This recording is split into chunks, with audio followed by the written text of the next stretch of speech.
Bonjour et bienvenue. Aujourd'hui, on plonge dans un document qu'on pense tous connaître par cœur, la facture. Mais en vrai, qu'est-ce qui se passe juste après son émission? C'est tout un voyage, un parcours assez fascinant, de sa création jusqu'à son écriture dans les livres de comptes. Allez, c'est parti, on va suivre tout ça ensemble. Alors, à première vue, on se dit une vente, une facture, c'est simple, non? On vend un produit, on émet un papier, on reçoit un paiement, et voilà, affaire classée. Mais, et si ce n'était en fait que le tout début de l'histoire? Pas si vite, justement. En réalité, chaque petite ligne sur une facture, c'est comme un chapitre d'une histoire beaucoup plus grande.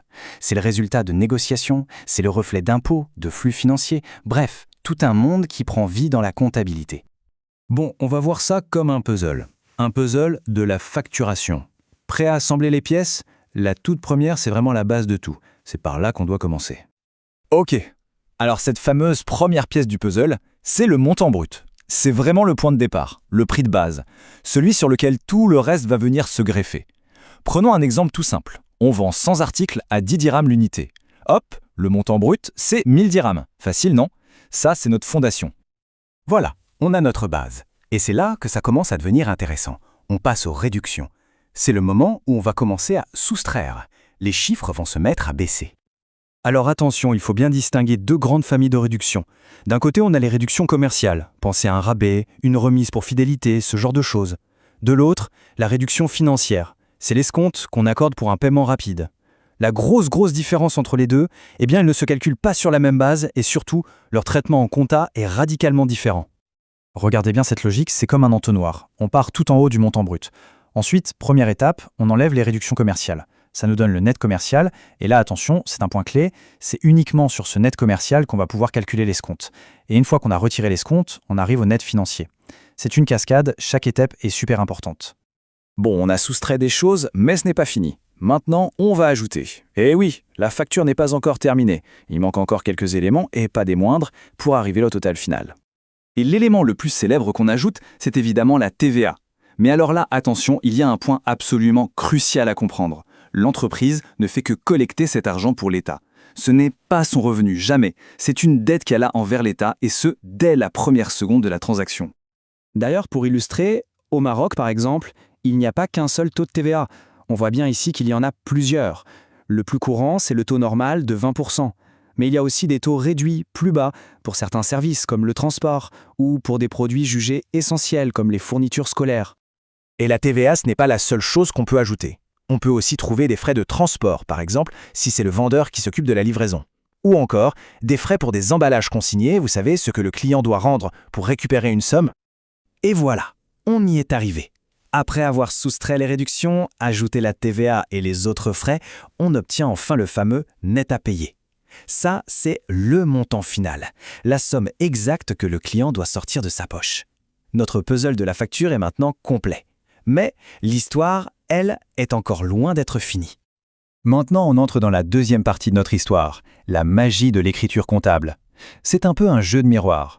La question c'est, comment est-ce qu'une seule et unique facture peut être vue et enregistrée de deux manières qui sont en fait l'exact opposé l'une de l'autre? C'est ce qu'on va décortiquer maintenant. C'est tout simplement le principe fondamental de la compta, la partie double. Il faut imaginer que chaque transaction, c'est comme une pièce de monnaie. Elle a toujours deux faces. Ce que le vendeur voit d'un côté, eh bien l'acheteur le voit de l'autre, mais en inversé. C'est un reflet parfait, un véritable miroir. Et ce tableau le montre parfaitement. Pour le vendeur, c'est une vente, donc un produit, une bonne nouvelle. Pour l'acheteur, c'est un achat, donc une charge. Le vendeur, lui, a une créance. Le client lui doit de l'argent. L'acheteur, à l'inverse, a une dette envers son fournisseur. Et le plus incroyable, c'est la TVA. Pour le vendeur, une dette envers l'État. Pour l'acheteur, une créance sur l'État. C'est fascinant, non?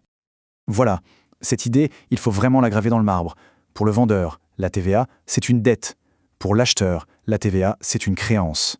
C'est la même somme, le même impôt, mais c'est une obligation pour l'un et un droit pour l'autre. C'est vraiment la clé pour comprendre tout ce qui va suivre.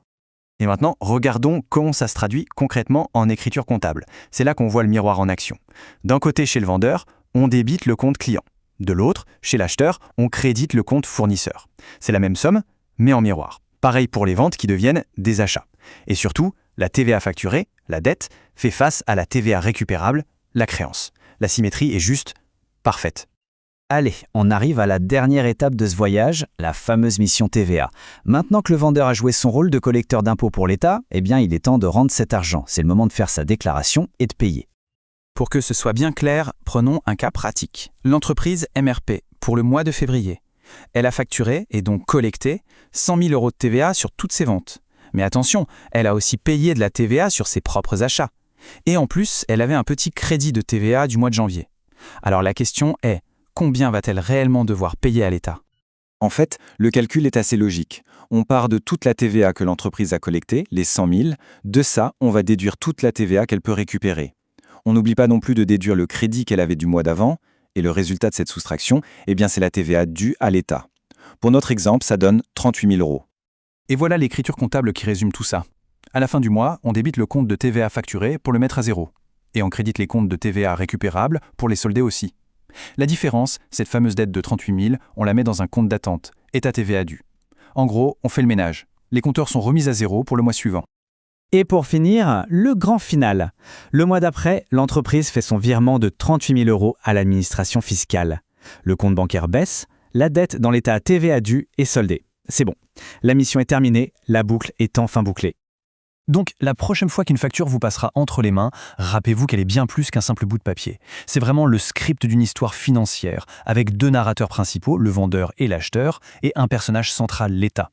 La vraie question à se poser, c'est toujours la même. Au fond, quelle histoire ces chiffres sont-ils en train de nous raconter ?